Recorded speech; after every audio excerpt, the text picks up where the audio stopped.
y'all. I'm Jen. And I'm Em. And welcome to In My Haunted Era, A podcast where we talk about all things spooky or, I don't know, scary, conspiracy theory, aliens, all the cool stuff that you love. Witches. Cryptids. Witches. Bitches. Yeah, so welcome to our podcast. Thanks for listening. So, Jed, you had something to tell me. You could tell me first, because I have a question I just wanted to show you my cutie pie little bottle of wine Kevin got me. Isn't it so cute? It's like a single serving. Yeah. I love that. It's like the perfect size. Where did he get that? I don't know. H-E-B? I love it, because that would be super helpful. Because Steven doesn't drink wine. Yeah. And when I have a whole bottle, I don't finish it by myself. No, me either. So I need that size. I know. It's so cute. I was like, I need this. I love this size. I'm going to have to go get me that size. You have to get that size. How many mils is it? Or ounces? It doesn't fucking say. Of course. 375 mils. That's an appropriate amount of wine. Yeah. Yeah, that's a good amount. I don't know how many ounces in a glass. Me either. I just drink like 2 glasses, 8? I think it's less than 8 ounces. Fuck, I don't know. Someone's going to be like, you dumb bitch. Girl math this is a perfect amount. Yeah. For one. Yeah. Oh, wine sounds good. I have a glass of Pinot down there. But I didn't open it. It's Monday. Okay, I have a question for you. Okay. And a little insight into my life. So I no longer work at that talent agency, right? Yeah. But they did take me on as an actor. So sometimes, periodically, I will get auditions for things, for commercials or stuff. That's so exciting. So I have one I need to do tonight. And it is for a trauma surgeon on a show. It's like one line. It's a one-liner. Yeah. And so, but I don't have what do trauma surgeons wear? Scrubs? See, I don't have scrubs, but I have a Nike workout shirt that's like a V-neck. Yeah. And it's like a bluish. So I'm like, if we're do just that. shooting waist up. A lot of people wear stuff like that with their scrub pants. Okay, perfect. So perfect. that could work. Cool. And then hair, I'm just going to try to put it back. Just put it back. Working. And I'm not That's so exciting. Cool. Okay, so I was like, I don't know, maybe this will work. I was trying to figure out what to wear before No, this, that's exciting. So that's my plan. What is it for? Or can you say? I think I can say it's for Landman. Oh. It's a new Taylor Sheridan show. Oh, that's cool. Yeah, I think that's exciting. Billy Bob Thornton is in it? Oh, really? Oh, I've heard of that. I should really know what this show is before I send in a tape. Landman. Yeah, Billy Bob Thornton. So it films in Fort Worth. Oh, I didn't know that. And it's about the oil industry and stuff. So after I record this, I'm going to record that, and then it's going to be great. That's so exciting. And then maybe Pinot is not the best choice for the moment. Absolutely not. Yeah. My one line will turn into a slurred. It really will. What is your line? So it's like an in-motion scene where they're bringing somebody into the hospital from the ambulance. The guy's just yelling at me all this stuff. And then I just say, I ask, car wreck? And I say, rig, amputated an arm, blah, blah, blah, blah, blah, losing a lot of blood. So it's more so reactionary. Yeah. But there's a lot of big words, and Steven is my reader for it. And I was like, baby, there's a lot of big words. There was one word, trans something. It's like if there's a car accident. Trans shoe something. I should just I took a picture of it. Hold on. I'll say the word, and maybe you. Yeah, I was say like, the word. Just skip it. It's okay. Patient suffered traumatic transhumeral. Transhumeral? Transhumeral. Okay, I'm not a doctor. What else? What's the rest of the sentence? Transhumeral amputation. Yeah, it means that's like part of the arm, like your humerus. Okay. Yeah, transhumeral. Okay, I can help say that. And then so that means it was like in the middle of the arm. It was amputated. Yeah, and then I asked car wreck, and I said rig, caught his arm beneath a hydraulic shaft. Woo! And I was like, Steven, you get to say the word shaft. Shaft. Nice. Yeah, so anyway, nice. That's exciting. I was like, I hope this will work. I'll ask Jen. I got you, girl. I got you. I was a trauma nurse in a previous life. I know. So I was like, this is perfect. So yeah. I can help you with that for sure. Crazy. If only I could give you a scrub top through the thing. Do you normally have to wear what your character would wear? No, it just has to sort of like allude to it. So if you were like, you know, auditioning as like a mom, you wouldn't wear like a super low cut or like, you know, if there's like clean cut mom, then maybe something with a collar. Yeah. But if, yeah. It just has to be the same vibe. Like, yeah, same vibe. Okay. So I figure like if it's like just a plain solid V-neck, it could be scrub-ish. And if I just wear my hair, like I've been working in a hospital all day. Yeah, exactly. No, that's perfect. Oh, yeah. Well, let me know how it goes. I will. That sounds exciting. It'll be cool. Yeah. So we live very different lives. What are you doing after this? I'm going to junk journal. Yay! I love it. I got to spend I've been dying to all weekend, but I've had to work. So I bought a bunch of stuff on the Amazon that got here over the weekend. And so I'm going to do a little recap, January recap. Going to go back. Yeah. Okay. Well, that makes me really excited. Yeah, I'm excited. But yeah. So should we get into it? Yes, ma'am. What do you got today, babe? Well, we're going back to Scotland for the last time. Woo!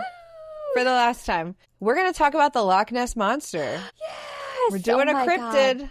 Okay, I loved the Loch Ness Monster when I was a kid. I think we all had that, like, phase, right? Yeah, that Nessie phase. Yeah. The cryptid phase, your cryptid of choice. Yeah. So, nestled deep within the Scottish Highlands, there lies a loch that has captured the imagination of the world for centuries. Loch Ness, its dark, mysterious waters stretching nearly 23 miles, its depths plunging over 700 feet, and its silence broken only by the whispers of 1,000 legends. But there's one legend that towers above all others, one that continues to enthrall adventurers, scientists, and dreamers alike. The Loch Ness Monster, or as she's fondly known, Nessie. Is Nessie a relic from a time long past, or merely the result of imagination? Could she be a creature hiding in the loch, evading human detection for centuries, or simply a myth perpetuated by curious onlookers and hoaxes? Today, we're going to unravel the mystery of Loch Ness from its earliest origins and ancient myths through to the modern-day investigations and debunked sightings that have kept the legend alive. Sweet. Yeah. Before diving into the details of Nessie, let's first explore the loch that has become synonymous with the creature. Loch Ness, located in the Scottish Highlands, is one of the largest and deepest freshwater lakes in Europe. Its waters stretch nearly 23 miles, with depths reaching 755 feet, making it difficult to fully explore or see what might lie beneath. Yeah, that's a deep-ass lake. That's too deep. That's too deep. I don't like swimming over water that deep. No, I don't really like lakes. I'm not a lake girly. But these, I'm not a lake girly for lakes around here. No, but a loch they're like a little an ocean, dirty. Right? It looks beautiful. Like, the water is clear. Do they swim in Loch Ness? Or I don't know if people swim in Loch Ness. Because it's pretty much, it's 41 degrees Fahrenheit year round. No, so I don't think people swim in Loch Ness. That's a hard pass. But people go on boats and fish and stuff. But yeah, I don't think anyone's swimming in there. But it's perfect for swimming because honestly, the water's so clear. All of the lochs that we passed, because while you're driving through the Highlands, you're always by a loch. There's not really a time when we were not by a loch. And I don't know if that's just the route we were taking or if that's just the Scottish vibe, but there's so many lochs. But the water is so clear and so blue, and I would swim in those lakes. Okay. Because but around here, the lakes we actually swim in are like dirty brown color. Yeah, they're nasty. And it's not pleasant. And scary. So yeah, but that water is so beautiful. Cool. I found a piece of quartz on the beach of one of the lochs, and I put it in my pocket. Now I don't know where it was. Very small. It was like a little pebble. But it was just a clear quartz or like a white color. Ooh. Anyways, the loch's formation dates back over 10,000 years to the end of the last ice age. It's a remote and mysterious place, which has helped foster a sense of fear and intrigue. The murky waters are full of peat, giving the loch its dark color, which hides anything that may be lurking under the surface. It's these dark, unfathomable depths that have allowed the Loch Ness Monster legend to thrive. Could something, perhaps a giant creature, be hiding in the loch's dark waters? Yes. For centuries? Yeah, I think yes. Done. We're done with the story. Yes.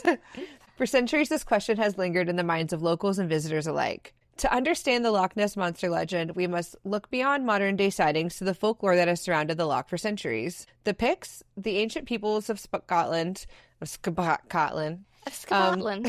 Scotland, left behind symbols and carvings, some of which appear to depict serpent-like creatures. Could these ancient people have had a similar legend of a creature in the loch? Okay. Many Celtic myths tell of water spirits like the Kelpie, which was said to be a shape-shifting creature that lured people into the water, drowning them in its depths. Yes, I've heard of that. Similar myths tell of each Uisge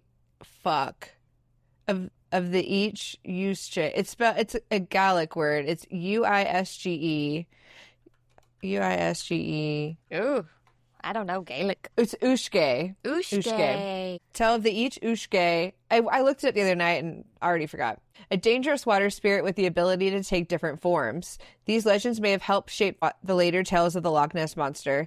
In fact, some believe that these ancient tales laid the foundation for later sightings, helping to perpetuate the idea that something sinister could be lurking in the waters of Loch Ness. One of the earliest references to a creature in Loch Ness comes from the 6th century, with the legendary tale of St. Columba. According to the writings of the monk Adamnan, Columba encountered a water beast while traveling along the River Ness. The story goes that a local man was attacked by the creature, but Columba, seeing the man in danger, made the sign of the cross and commanded the beast to leave. The creature, apparently obeying, swam away. Some see this story as a metaphor for Columba's divine power, but it also marks the first written account of a creature in Loch Ness. Cool. By the 19th century, Scotland had become a key player in the Romantic movement, with writers like Sir Walter Scott elevating the Highlands and Loch Ness to a place of fascination. During this time, people began to revisit and reinterpret ancient folklore, including the idea of mysterious creatures in the loch. With the rise of tourism and a renewed interest in Scotland's landscapes, Loch Ness started to gain more attention.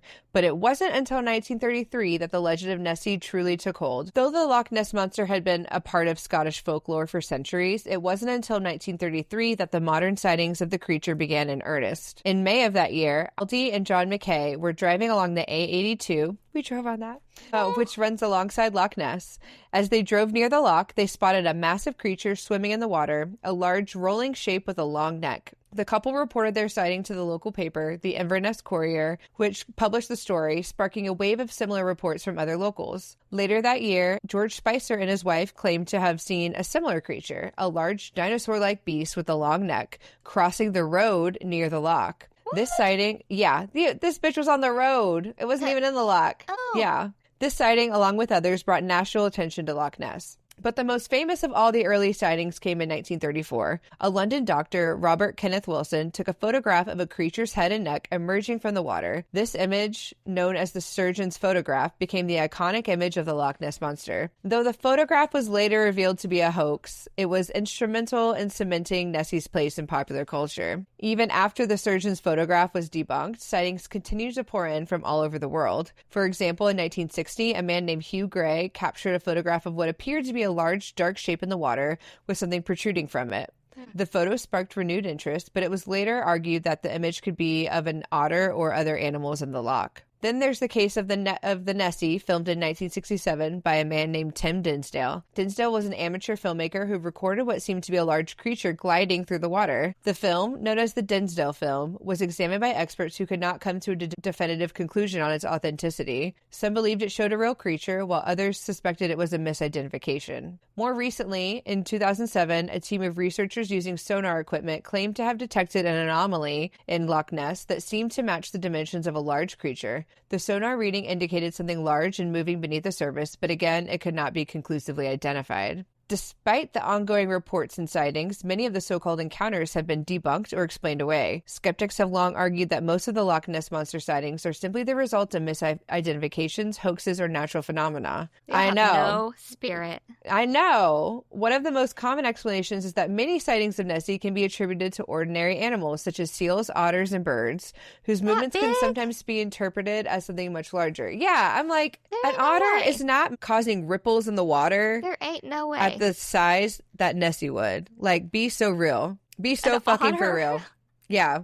You can hold those in your arms. I know.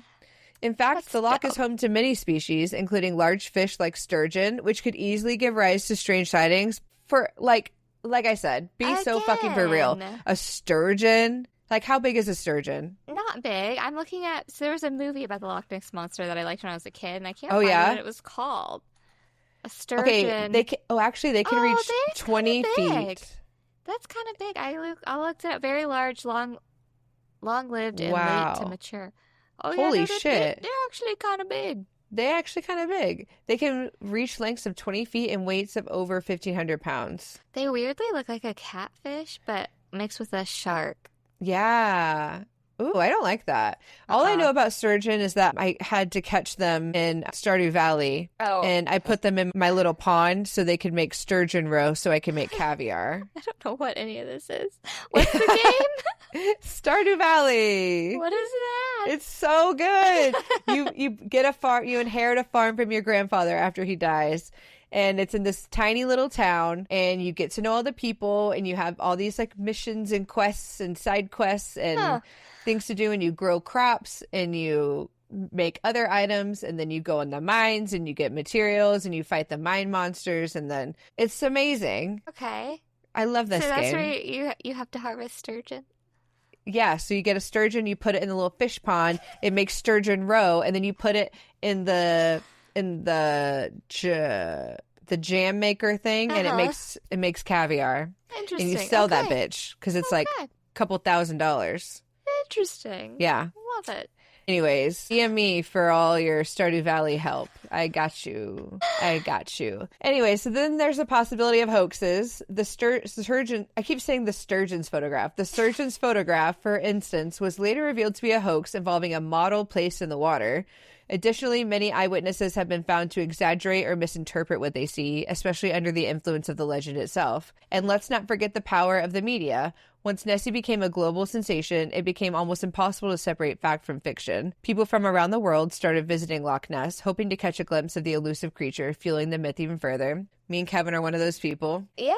We did not see Nessie. Aww. I know. Despite the debunking of many sightings, researchers continue to investigate the Loch Ness Monster using modern technology and scientific methods. In recent years, environmental DNA testing has become a cutting-edge tool in the search for Nessie. By collecting water samples and analyzing the genetic material, scientists can determine the types of animals living in the loch. In 2018, a team of researchers led by Neil Gemmell, a scientist from New Zealand, conducted a massive eDNA study of Loch Ness. The team found evidence of a wide variety of species, including fish, birds, and even some invasive species, but found no trace of any large unknown creatures. Okay. Despite this, Gemmell has stated that the search for Nessie isn't over, and the legend continues to hold its place in the hearts and minds of people around the world. Yeah, including me. Yeah, me too. I believe it. So after all the evidence, the hoaxes, and the scientific scrutiny, what can we say about the Loch Ness Monster? Is she real, or is she simply a product of our imagination shaped by centuries of myth, media, and misidentifications? Perhaps it doesn't matter. The Loch Ness Monster has become more than just a creature. It's a symbol of the mysterious, the unknown, and the power of myth.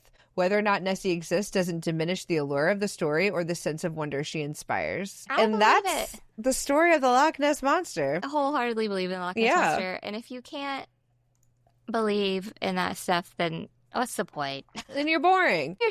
Although I think we have maybe talked about it before. There's like this whole kind of realization that like sea monsters and stuff like that was just people who didn't have glasses.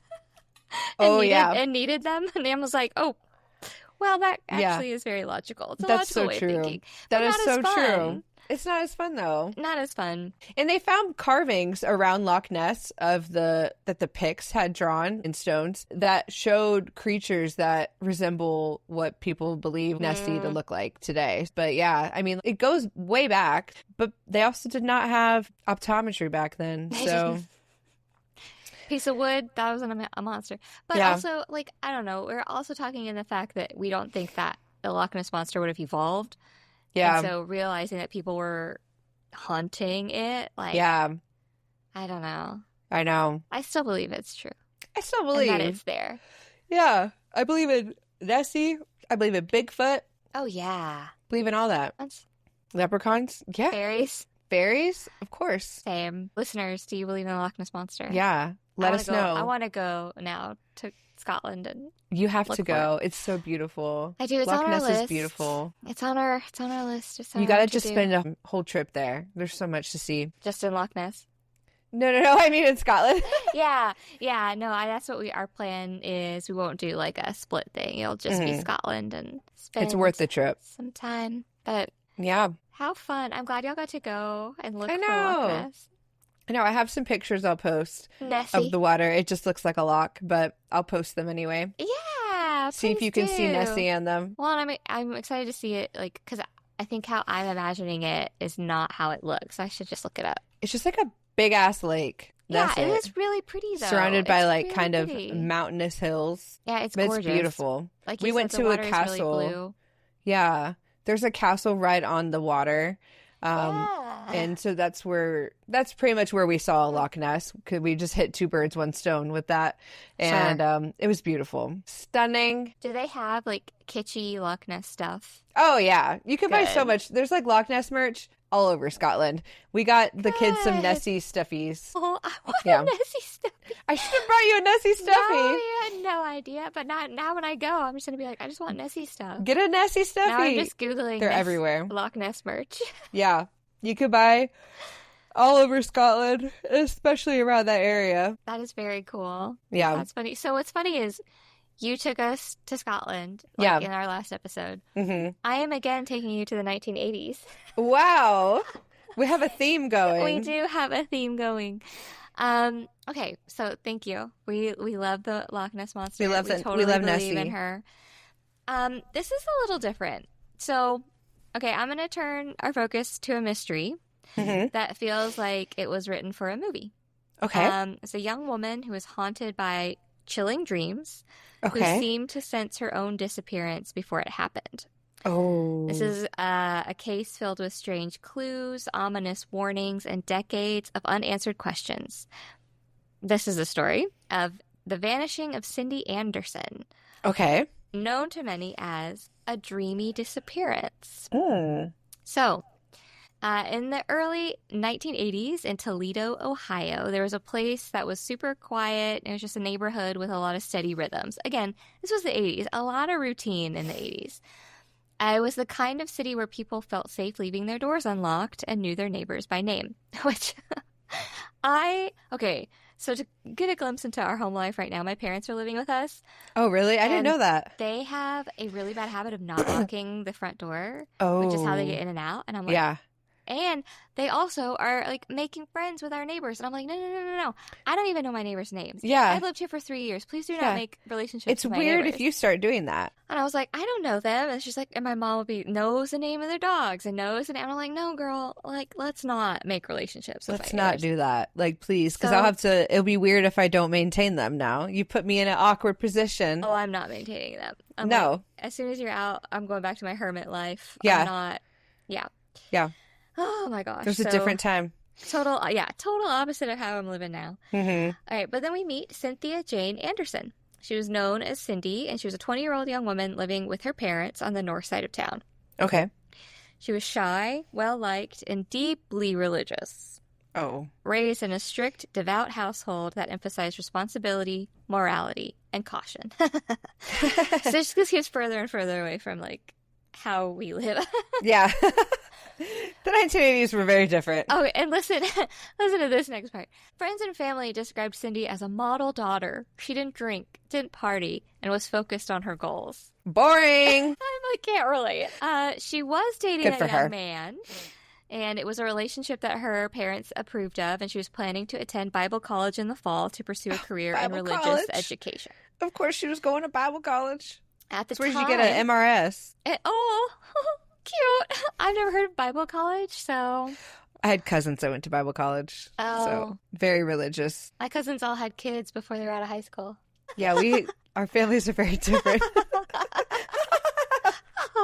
Time of her disappearance, Cindy was working as a legal secretary at a small law office located in East Manhattan Boulevard, Oh. not far from downtown Toledo. I did not know that Ohio had a Manhattan Boulevard. I didn't know that either. East Now we know. Manhattan. The more you know. It was a temporary job. It was just something to help her save money for college. Mhm. And the work was really straightforward. The environment was quiet, especially during the morning hours when Cindy would often be the only person in the office. Mhm. But despite the calm exterior, Cindy was growing increasingly anxious, and the source of her anxiety wasn't immediately obvious to others. So, in the months leading up to her disappearance, Cindy confided to friends and family that she was having disturbing dreams. Dreams that someone was trying to harm her, or that she was in Oh. danger and unable to call for help. So, in one particular vivid dream, she described being attacked at work, unable to move, unable to scream, paralyzed as an intruder entered the office. Just nightmares. That's terrifying. Yeah, and these weren't just like one-off bad dreams. They became really frequent, and they unsettled her deeply. Yeah. Which, duh. Yeah. So it just wasn't in her sleep, though. Like, Cindy just started to feel unsafe all of the time. Yeah. And strange things began happening around her. So at the office, she received multiple anonymous phone calls. Sometimes nothing but silence on the other end. Sometimes breathing. Sometimes a click and a hang up. Mm-hmm. And there were no caller ID systems back then, obviously. This was the 80s. Obviously, yeah. And tracing calls wasn't easy either. You can't just, like, Google the number that calls you. But the repeated, unexplained calls frightened her enough that she asked her employer's lawyers, James Rabbit and Jay Feldstein, if they could install a panic button under her desk. Oh, that's nice. I have a panic button under my desk. Do you? At work? I do. Yeah. We have panic buttons in our unit, too. I don't think they work, though. I know mine does. Not because... Did you accidentally set it off? So where it is like your knee could hit it very easily. Oh. And before I started, I guess the person that was there had hit it with their knee, and the cops were called. But it goes right to the cops. That's amazing. Oh yeah, and our cops like are right next to our building. We have like the cops here and then the fire station here. So like, that's great. It's across the parking lot. Yeah. But they put like this cover over the panic button, so you have to like kind of put your finger into this cover. Yeah. But that thing hurts when I hit my knee on it. I was like, I bet. Do you do it like once a day at least? All the time. And like I don't sit normal. Like I don't sit normal. So, like, I hit it all the time. Yeah. But okay, so anyway, where was I? Oh yeah, it was so she had a panic button installed, and it would like alert nearby offices and security if she ever felt threatened. Yeah. But still, it didn't really help her anxiety some. It just got worse. And then also around this time, there was graffiti started appearing outside of the law office building where she worked. And the message was like pretty clear and unsettling. It just said, "I love you, Cindy," period, with initials GW. What the fuck? It's fuck? to get a freaky. But no one knew who GW was. Yeah. And Cindy like claimed she George didn't know. Washington. It's the ghost of our founding father. Obviously. But so they didn't know if it was like a secret admirer, a stalker, a warning, but she claimed like to not know if any of those kinds of things existed. So no one could say for certain, but it just added to her fear that she was being watched and targeted, which that would scare the fuck out of me. I quit that job. For real. I would have quit that job so fast. Then, on the morning of August 4th, 1981, Cindy left for work as usual, and there was nothing unusual about the day. Yeah. It was hot, sticky, August weather. It was normal work hours. She arrived early, opened the office, and just began working. And then around noon, when her employers returned from court, they noticed something was off. The door was unlocked. Normal procedure if Cindy had stepped out briefly, but once inside, it became clear that something was wrong. Because Cindy's purse was sitting untouched at her desk. Yeah. Her keys were still on her desk. The air conditioner and lights were still running, and there was no sign of a struggle. No furniture was knocked over, there wasn't any blood, nothing visibly disturbed. Huh.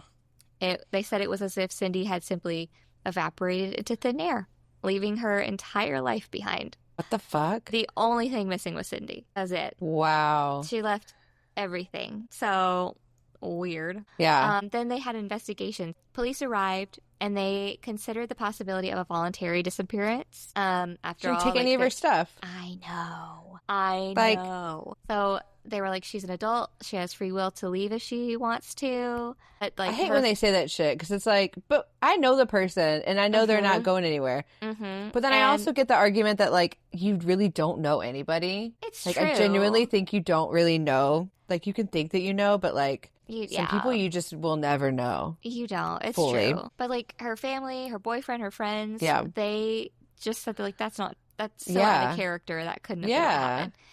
Because there was also, like, no reason to run. She left all of her personal belongings behind. She'd been making plans for her future, right? She was going to the Bible college. She was talking about marriage with her boyfriend. Yeah. And then just, like, a life rooted with her family and her faith and all these things. So As the investigation deepened, police explored several possible theories. Mm-hmm. Theory 1 was that it was a stranger abduction. It's one of the probably the most plausible scenarios, is that she was abducted by someone she either trusted enough to let in. Yeah, that would have to be it. Or someone who managed to catch her off guard. Hmm. The law office was relatively isolated during the early hours with little foot traffic because her employers were at court. Yeah. And if an assailant approached her with a weapon, it's conceivable she was taken quickly before she could really activate the panic buzzer that was installed. Yeah. But investigators scoured the office for fingerprints and signs of forced entry, but no evidence was found. Huh. And it was just like, they said, too clean. Yeah. Raising questions whether Cindy had gone willingly, perhaps under duress. Yeah. Theory 2 is that she knew who GW was.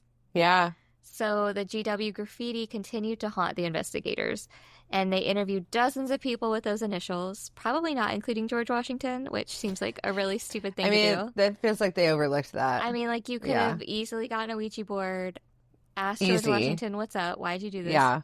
So get some dowsing rods, get a really Ouija didn't board. Want to do their job. Yeah. Cops. And they only interviewed people with those initials in the Toledo area. Yeah.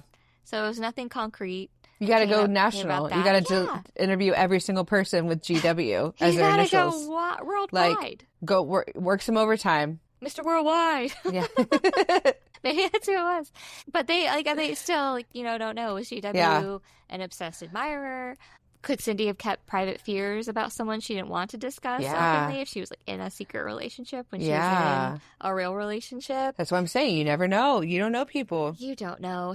Like, to this day, GW has never been identified. Wow. The third theory is that it was drug-related. So in the early 80s... She was a devout Christian. Yes, I know. Devout. But parts of Toledo in the early 80s, even the quieter areas, they were experiencing a rise in drug-related crime.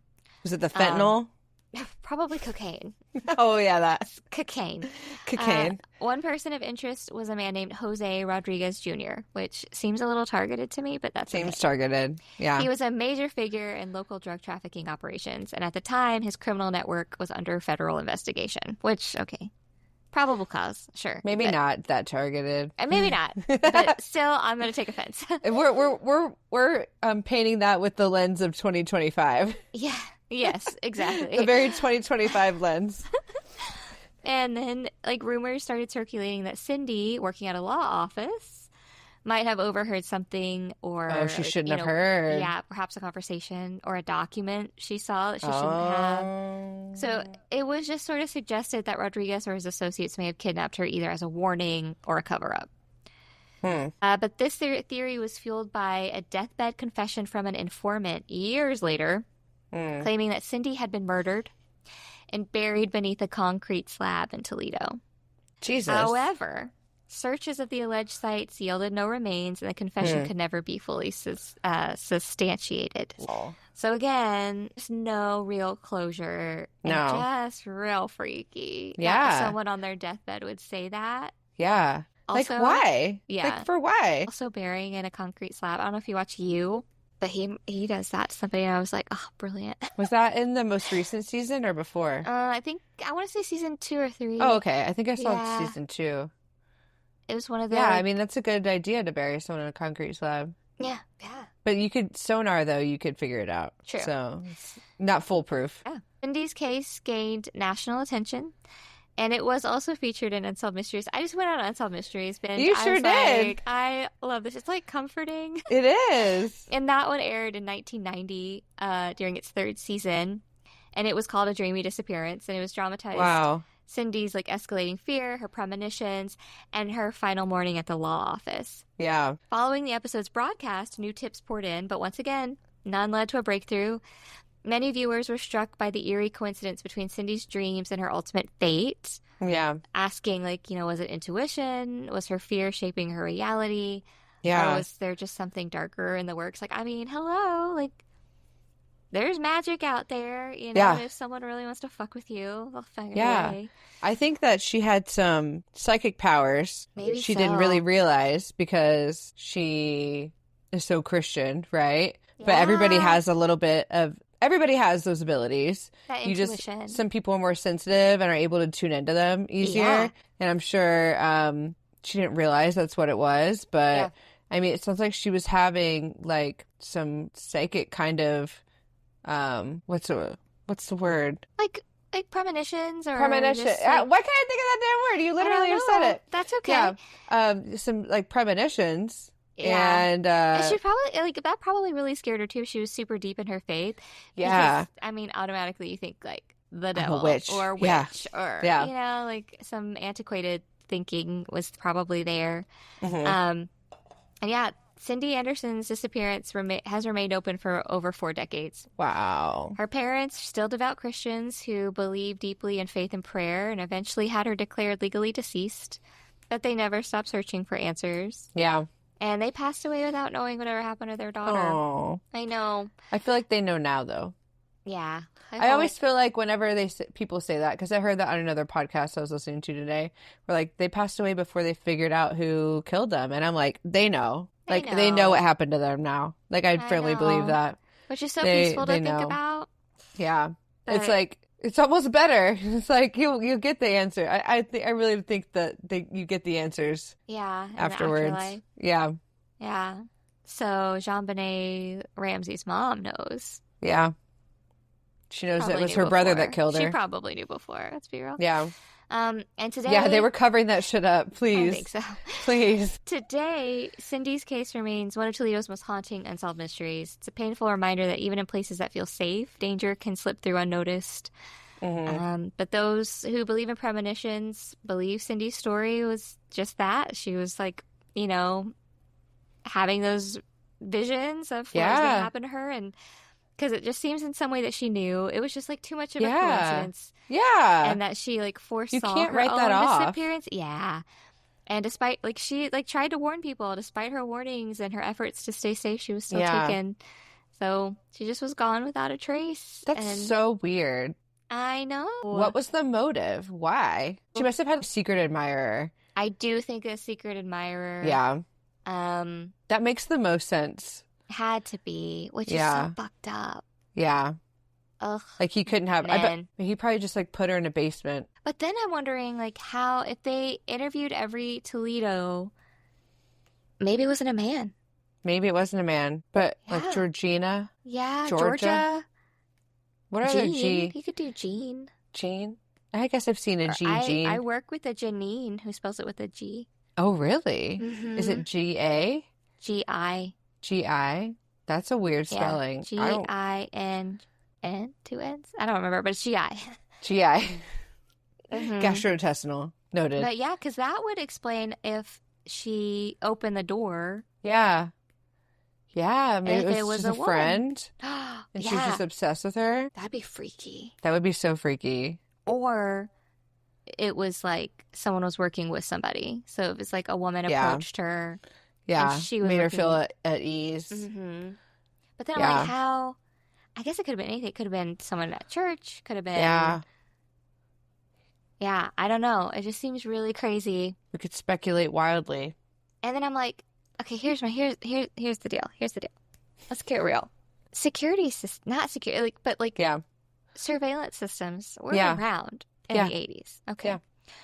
Why wouldn't you have one at a law office? Oh, yeah. I mean, I guess it depends on what kind of attorney you are.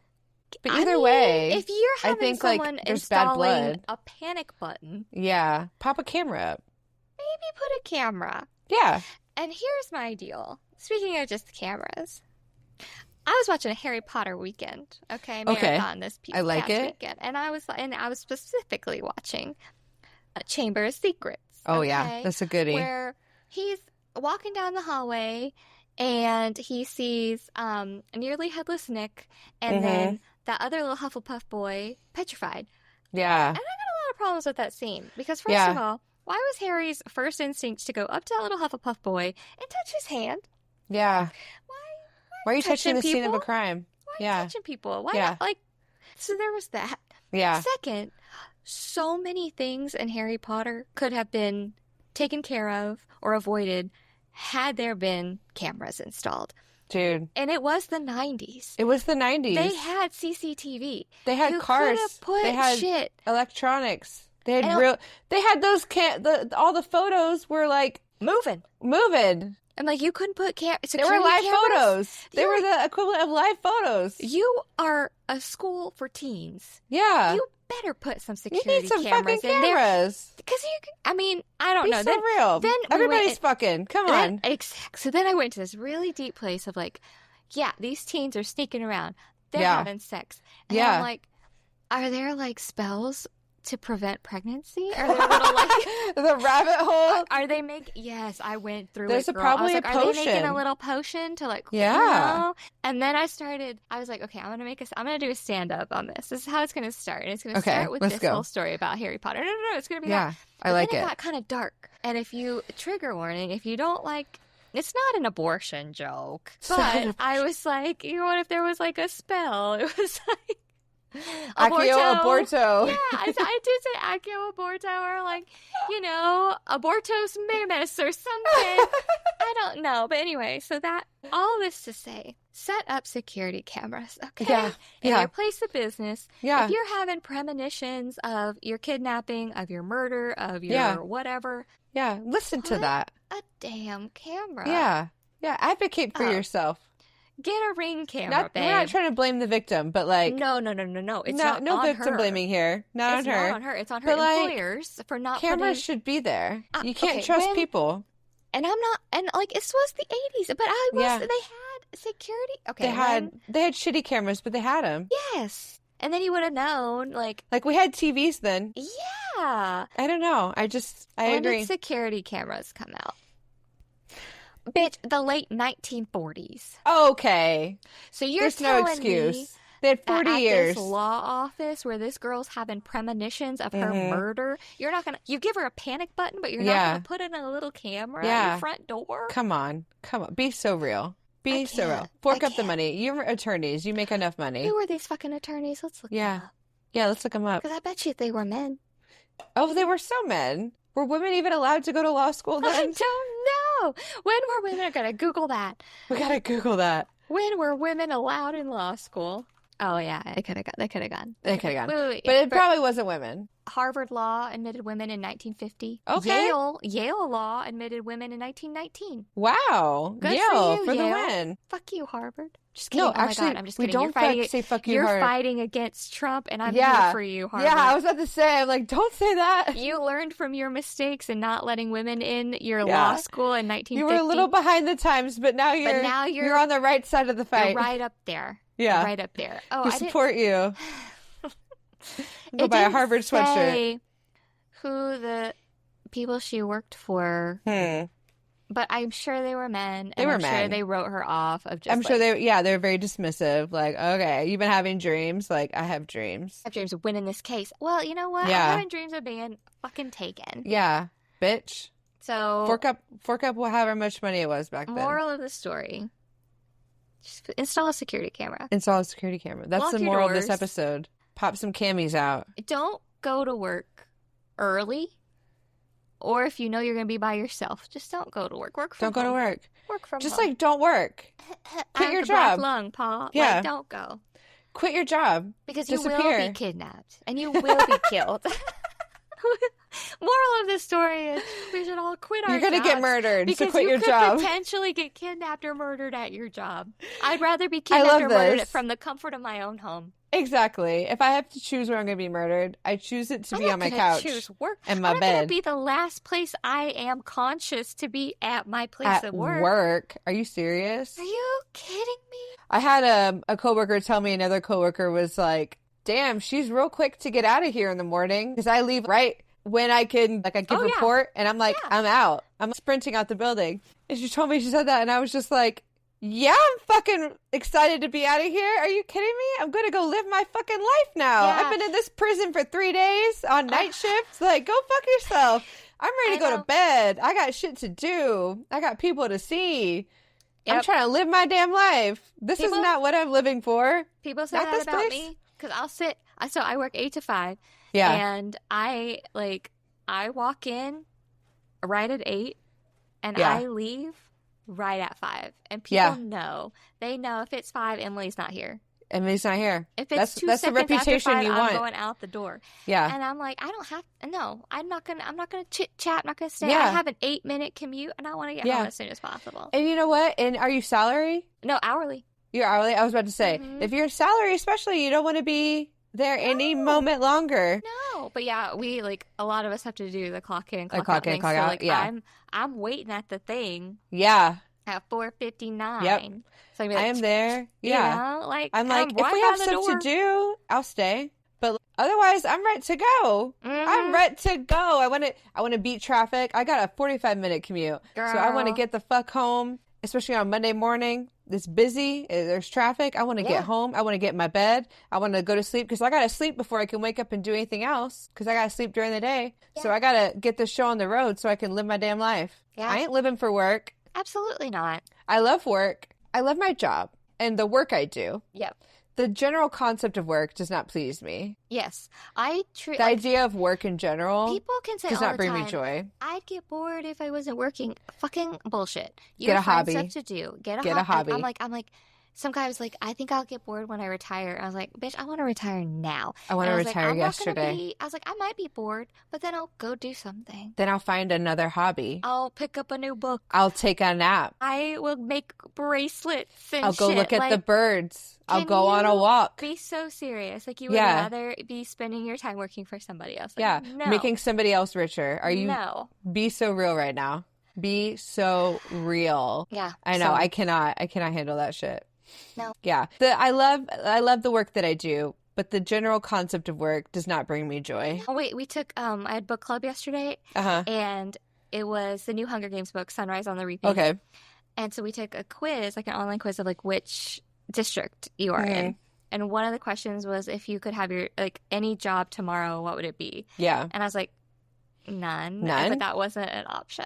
Yeah. I would I think have I no said, job like, fishing or tomorrow. lumberjack or something. So I was like, at least it's outside. At least it's outside. But yeah, I'm like, my dream job is not having a job. I was like, I don't dream of work. I don't dream of working.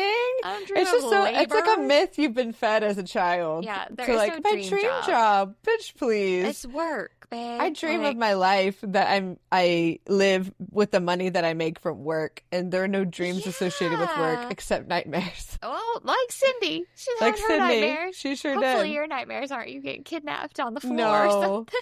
it's like people dying, but that's fine. Worse. That's It's worse. worse. I see death every day I and see in my death dreams. every day. I In don't dreams escape and in it. real life, help me. Oh, God. It's fine. It's We're great. fine. We're fine. We have therapy. We do Yeah, therapy. I have it Wednesday. I do too. Therapy Wednesday. Hey. Yeah. Not, blah. She raised her prices, so. Oh, that's a bummer. Does your insurance cover it? No. No. Well, fuck. So, on that note, if you're listening to us and you enjoy this, please like, follow, subscribe, whatever platform you're on that Yes. that word applies to. Do that thing.